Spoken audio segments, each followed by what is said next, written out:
Hello and welcome back to my channel.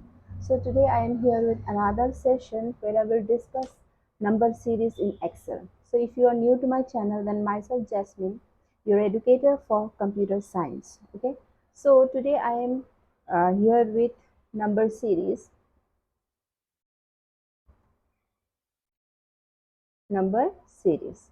So in number series, what are the things we should learn?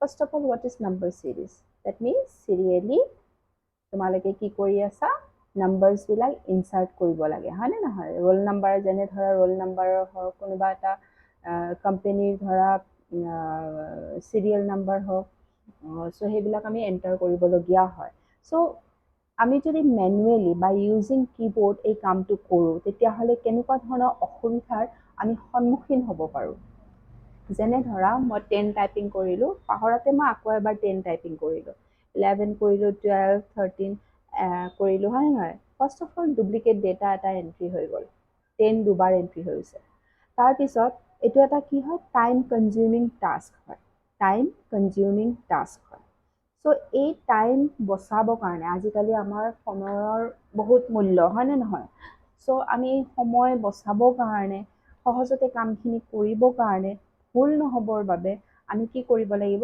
আমি এক্সেলত থকা কিছুমান features আছে সেই ফিচাৰ্ছৰ help ল'ব পাৰোঁ ঠিক আছে সো ফাৰ্ষ্ট ফিচাৰ হ'ল অটোফিল হেণ্ডেল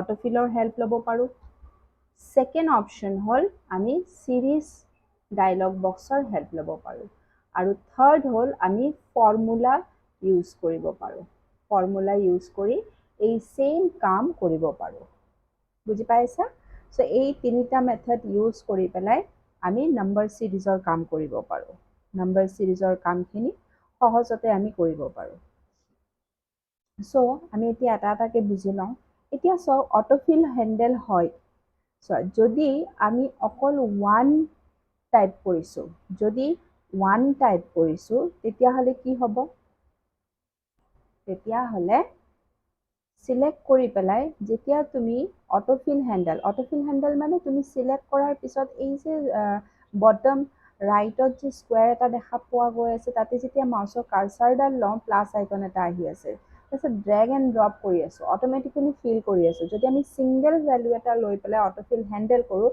তেতিয়াহ'লে অকল কপি পেষ্ট হয় সেই ভেলুটো মনত ৰাখিবা ঠিক আছে অকল সেই সেম ভেলু যেনেকৈ অকল ওৱান টাইপ কৰিছিলোঁ সেইটো পাৰ্টিকুলাৰ ছিংগল চেল সিলেক্ট কৰি পেলাই যেতিয়া মই কামটো কৰিছোঁ কি হৈছে ওৱান তোমাৰ অকল আহি গৈছে যদি মই ইয়াতে ওৱান লওঁ ইয়াতে 3 লওঁ তেতিয়াহ'লে কি হ'ব সিলেক্ট কৰিলোঁ শিফ্ট বাটন প্ৰেছ কৰি সেকেন্ড সেলটো সিলেক্ট কৰি ল'লোঁ এতিয়া চাবা কি হ'ব এতিয়া +2 হৈ গৈছে মন কৰিছানে 1 + 2 3 3 + 2 5 5 + 2 7 সো তেনেকৈ হৈছে মানে দুটা ভেলু যোনটো কৰিছোঁ দুটা ভেলু সিলেক্ট কৰিছোঁ কনজিকিউটিভ ভেলু নহয় ঠিক আছে কনজিকিউটিভ নহয় মানে কণ্টিনিউৱাছ নহয় ওৱানৰ পিছত 2 হ'ব লাগিছিলে কিন্তু মই দিছোঁ ইয়াতে কি 3 সো 1 + 1ৰ লগত যেতিয়া 2 প্লাছ কৰিছোঁ তেতিয়াহে 3 হৈছে 3 লগত যেতিয়া 2 প্লাছ কৰিছোঁ তেতিয়াহে 5 হৈছে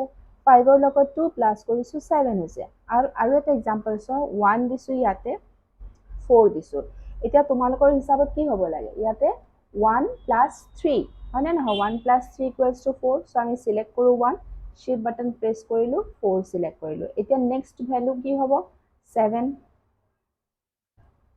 দেখিছা নেক্সট ভেলু 7 তাৰপিছত 7 + 3 সো তেনেকৈ আমাৰ অটোফিল হেণ্ডেলে কাম কৰে সো দুটা ভেলু ইউজ কৰিলে সেই দুটা ভেলুত আমাৰ কি হয় তোমাৰ নেক্সট ভেলুটো চাই পেলাই সেইটো একৰ্ডিংলি আমাৰ প্লাছ কৰে আগৰ ভেলুটোৱে প্লাছ কৰে এটা নাম্বাৰ এটা ডিজিট ঠিক আছে আই হোপ দিছ ক্লিয়াৰ টু এভৰিৱান সো এতিয়া চোৱা অটোফিল হেণ্ডেল যদি আমি চিৰিয়েলি কৰিব বিচাৰোঁ তেতিয়াহ'লে কি কৰিম 1 দিলোঁ তাৰপিছত 2 লিখিব লাগিব মানে তেতিয়াহে আমাৰ চিৰিয়েলি আহিব কাৰণ 1 + 1 = 2 এতিয়া 2 + 1 = 3 সো 1 1 প্লাছ কৰি গৈ থাকিব সো 1 দিলোঁ 1 ক্লিক কৰিলোঁ শিফ্ট বাটন প্ৰেছ কৰিম কীবৰ্ডত থকা আকৌ নেক্সট বাটন নেক্সট চেল এড্ৰেছটো ক্লিক কৰিলোঁ তাৰপিছত কি কৰিম তাৰপিছত ড্ৰেগ এণ্ড ড্ৰপ এতিয়া চোৱা +1 চিৰিয়েলি আহিছে, কোনো ডুপ্লিকেট ভ্যালুজ নাই, হয়নে নহয়? কোনো ধৰণৰ ডুপ্লিকেট ভ্যালুজ ইয়াতে নাই। সো এইটো হ'ল অটোফিল হেণ্ডেলৰ কাম। নেক্সট হ'ল আমাৰ সিৰিজ। সো সিৰিজ কেনেদৰে কাম কৰে চোৱা। সিৰিজৰ বাবে আমি কি কৰিম, প্ৰথমতে ইয়াতে আমি ইনিশিয়েল ভ্যালুটো এড কৰি ল'ম, মানে ষ্টাৰ্টিং ভ্যালুটো আমি ইয়াতে লৈ ল'ব লাগিব। যদি তোমালোকে বিচাৰিছা যে 1ৰ পৰা ষ্টাৰ্ট হ'ব লাগে, তোমালোকে প্ৰথমতে 1টো ইয়াতে টাইপ কৰি ল'ব লাগিব, ঠিক আছে? আৰু তোমালোকে যদি বিচাৰিছা যে নাই মেম 5ৰ পৰা ষ্টাৰ্ট কৰিব লাগে, সো ইয়াতে তোমালোকে ইনিশিয়েল ষ্টাৰ্টিং ভ্যালুটো লিখি ল'ব লাগিব, তাৰ পিছতহে তোমালোকে কাম ষ্টাৰ্ট কৰিবা। সো ইনিশিয়েল ভ্যালু মই লিখিলোঁ, লিখাৰ পিছত হোম টেবত যাম, ঠিক আছে? সো কেতিয়াবা কি হয়, ইনিশিয়েল ভ্যালু নিলিখিলেও কাম হয়, কিন্তু ম্যাক্সিমাম কেছত ইনিশিয়েল ভ্যালুটো লাগে, নহ'লে কাম নহয়। মই দেখুৱাম, সেইটোও এক্সাম্পল দেখুৱাম। সো মই ইনিশিয়েল ভ্যালু টাইপ কৰি লৈছোঁ, ঠিক আছে? তাৰপিছত যাম ক'ত, হোম টেব।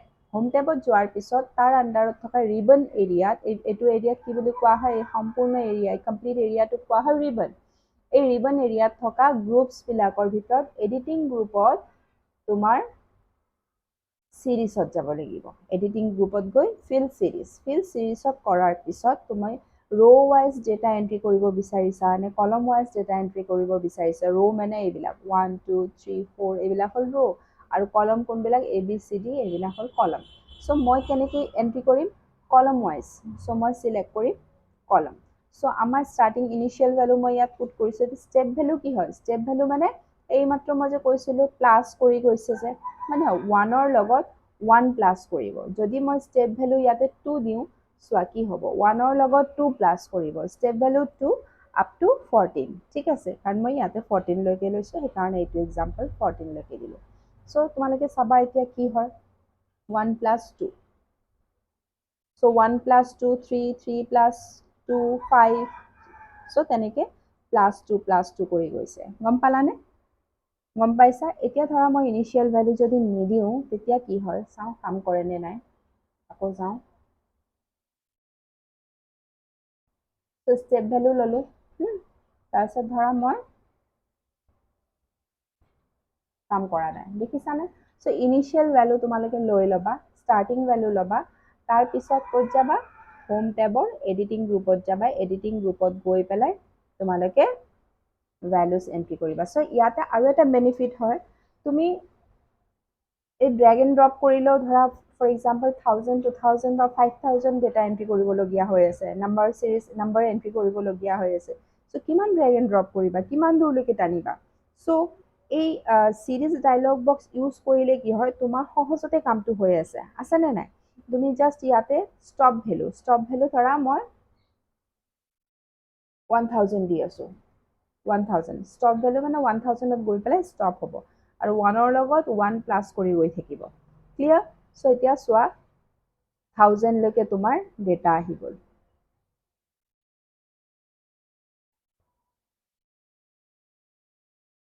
লৈকে তোমাৰ ডেটা আহি গ'ল। ক্লিয়াৰ? সো এইটো ইজি হয়। যদি লাৰ্জ কোৱান্টিটিৰ ডেটা ইনফৰমেশ্যন নাম্বাৰছ এণ্ট্ৰি কৰিব লাগে, তেতিয়াহ'লে আমাৰ এই সিৰিজ ডায়লগ বক্সটো খুব বেনিফিচিয়েল। আৰু এটা শ্বৰ্টকাট মেথড আছে, যোনটো শ্বৰ্টকাট ইউজ কৰি পেলাই আমি সিৰিজ ডায়লগ বক্স অ'পেন কৰিব পাৰোঁ। সেইটো হ'ল তোমালোকে অল্ট প্ৰেছ কৰিবা, কিবৰ্ডত থকা alt, then H, then F, then IS, HFIS press কৰি নাৰাখিবা। এনেকুৱা নকৰিবা যে অলটো যদি এনেকে প্ৰেছ কৰিয়ে ৰাখা, বাকীখিনি যদি কৰা তেতিয়াহ'লে কিন্তু কাম নহ'ব, ঠিক আছে? প্ৰেছ কৰি নাৰাখিবা, প্ৰেছ এৰি দিয়া, alt HFIS। Clear? Dialog box open হ'ল। মনত থাকিবনে? মই ইয়াত লিখি দিওঁ, অল্ট প্ৰেছ কৰিলা, HFIS। সো এইটো হ'ল শ্বৰ্টকাট টু অ'পেন দ্য, কি অ'পেন কৰিব লাগে, shortcut to open the number series dialog box. গম পালা?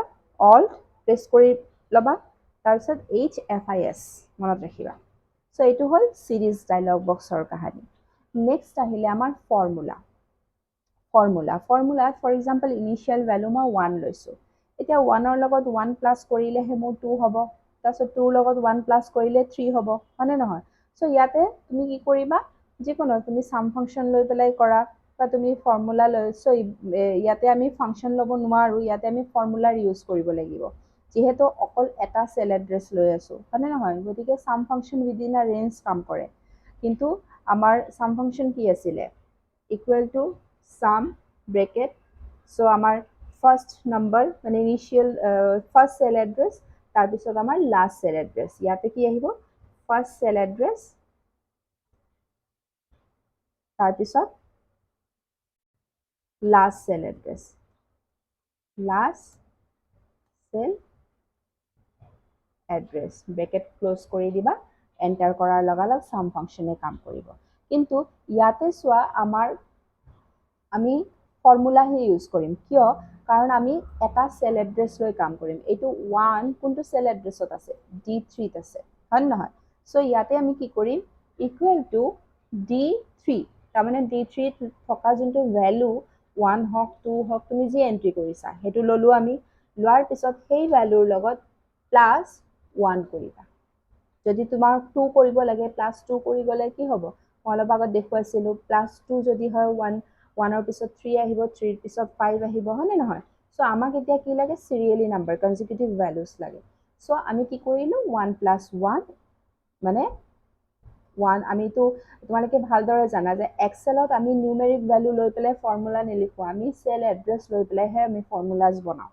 কাৰণ তেতিয়াহে সেল ৰেফাৰেন্সিং কাম কৰে হয়নে নহয় বুজি পাইছা সো আমি এতিয়া এন্টাৰ কৰি দিয়াৰ লগালগ সো ইয়াত 2 আহিলে এতিয়া চোৱা যেতিয়া মই সেই যোনটো সেলত মই ফৰ্মুলা টাইপ কৰিছিলো সেই পাৰ্টিকুলাৰ সেলটো সিলেক্ট কৰি যেতিয়া ড্ৰেগ এন্ড ড্ৰপ কৰিম যিমান দূৰলৈকে লাগে মোৰ কি হ'ব ভ্যালুজ 1 + 1 হৈ সবতে ফৰ্মুলা আহি গ'ল সবতে দেখিছানে equal to D3 equal to D11 ঠিক আছে সো এইটো হল আমাৰ নাম্বাৰ সিৰিজৰ কাম এতিয়া চোৱা সবৰে মাজত কিবা এটা এডভান্টেজ ডিসএডভান্টেজ থাকে হয়নে নহয় ফৰ্মুলাৰ এটা বিশেষ এডভান্টেজ আছে এডভান্টেজটো কি হয় ফৰ এক্সাম্পল আমি ধৰা নাম্বাৰ এন্ট্ৰি কৰিলো ইনফৰমেশন বিলাক নেম যি ইনফৰমেশন লাগে সেই ৰিলেটেড মানে ধৰা ফৰ এক্সাম্পল ৰোল নাম্বাৰ এটা ক্লাছত ষ্টুডেন্টস আছে 1000 সেই 1000 ষ্টুডেন্টসৰ মই ডেটা এন্ট্ৰি কৰিব লাগে ঠিক আছে ডেটা এন্ট্ৰি কৰি গলো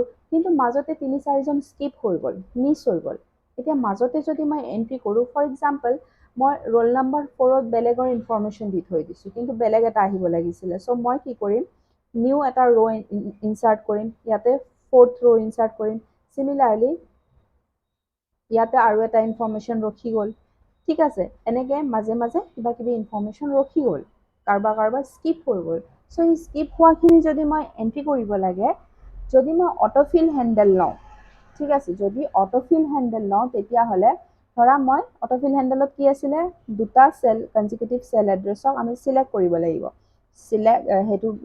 সিলেক্ট কৰিলো তাৰ পিছত এটো সিলেক্ট কৰি লম এতিয়া যেতিয়া মই ড্ৰেগ এন্ড ড্ৰপ কৰি দিম ফৰ এক্সাম্পল 4 লৈকে ড্ৰেগ ড্ৰপ কৰিলো ঠিক আছে যদি 4 লৈকে ড্ৰেগ ড্ৰপ কৰো তোমালোকে মন কৰিছা ইয়াত ডুপ্লিকেট ভ্যালু আহি গৈছে তাৰমানে মই আকৌ 14 লৈকে ড্ৰেগ এন্ড ড্ৰপ কৰিব লাগিব আকৌ কামটো মোৰ ৰিপিট কৰিব লাগিব একেখিনি কাম ৰিপিট কৰিব লাগিব কাম হৈ যাব বাট ৰিপিট বাৰে বাৰে কৰিব লাগিব কিবা এটা মিস হল আকৌ তুমি একদম লাষ্ট লৈকে টানি আনা ড্ৰেগ ড্ৰপ কৰা এনেকুৱা নহয় যে মই জলৈকে টানিছো অটোমেটিক্যালি এডজাস্ট হ'ব হেতু কাম নহয় সিমিলাৰলি সিৰিজতো কি হ'ব ৰখি গল আকৌ হোম টেবত যোৱা আকৌ সিৰিজত যোৱা গৈ পেলাই আকৌ কামখিনি কৰা আকৌ এটা ৰিপিটেড টাস্ক আকৌ সেম কাম মই বাৰে বাৰে কৰিব লাগিলে কিন্তু ফৰ্মুলাত কি হ'ব চোৱা মাজত যদি কিবা ৰখি গল সিম্পলি সেই তাৰ আগৰ যোনটো সেল যত নাম্বাৰ এন্ট্ৰি কৰা আছে বা ফৰ্মুলাত দিয়া হৈ আছে এটো সিলেক্ট কৰিলা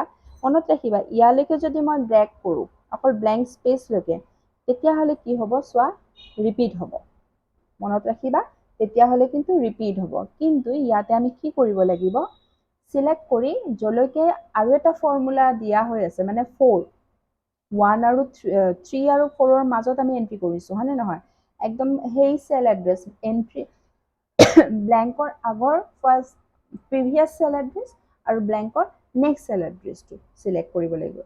ক্লিক কৰিলোঁ, তোমালোকে চোৱা অট'মেটিকেলি এডজাষ্ট হৈ গ'ল। 3, 4, 5 কোনো ডুপ্লিকেচি নাই, অট'মেটিকেলি মই 1000লৈকে আকৌ টানি ল'ব নালাগে। কিন্তু অটোফিল হেণ্ডেলতো মই কামটো ৰিপিট কৰিব লাগিব, চিৰিজতো মোৰ কামটো ৰিপিট কৰিব লাগিব, আৰু ইয়াতে ডুপ্লিকেট ভেলু অহাৰ চান্সেছ থাকে। কিন্তু ফৰ্মুলাত সেইটো প্ৰব্লেম এৰাইজ নহয়। চ' হোপ তোমালোকে বুজি পাইছা নাম্বাৰ চিৰিজ কি হয়। আমাৰ স্কিল টেষ্টবিলাকত এনেকুৱা ধৰণৰ কুৱেশ্যন দেখা পোৱা যায় য'ত আমাৰ নাম্বাৰছ এণ্ট্ৰি কৰিব দিয়ে কিবা এটা ইনফৰমেশ্যন এণ্ট্ৰি কৰিব হ'লে। চ' এইটো তোমালোকৰ কাৰণে খুব প্ৰয়োজন হ'ব। চ' আশা কৰোঁ তোমালোকে বুজি পাইছা চবে, আৰু এনেকুৱা ধৰণৰ মই শৰ্ট ভিডিঅ'ছ লৈ আহিম তোমালোকৰ বাবে। থেংক ইউ এভৰিৱান, হেভ আ নাইচ ডে। যদি সঁচাকেই ভাল পাইছা তোমালোকেও ছাবস্ক্ৰাইব কৰা, তোমালোকৰ ফ্ৰেণ্ডছকো কোৱা ছাবস্ক্ৰাইব কৰিবলৈ, লাইক কৰিবলৈ, আৰু যদি কিবা বেলেগ ভিডিঅ' প্ৰয়োজন হৈছে কমেণ্ট ছেকশ্যনত জনাবা কেনেকুৱা ধৰণৰ কি টপিকৰ ওপৰত ভিডিঅ'ছ লাগে, এক্সেল, পাৱাৰ পইণ্ট, ৱৰ্ড চবৰে কাৰণে মই লৈ আহিম। ঠিক আছে, থেংক ইউ এভৰিৱান, হেভ আ নাইচ ডে, বাই বাই।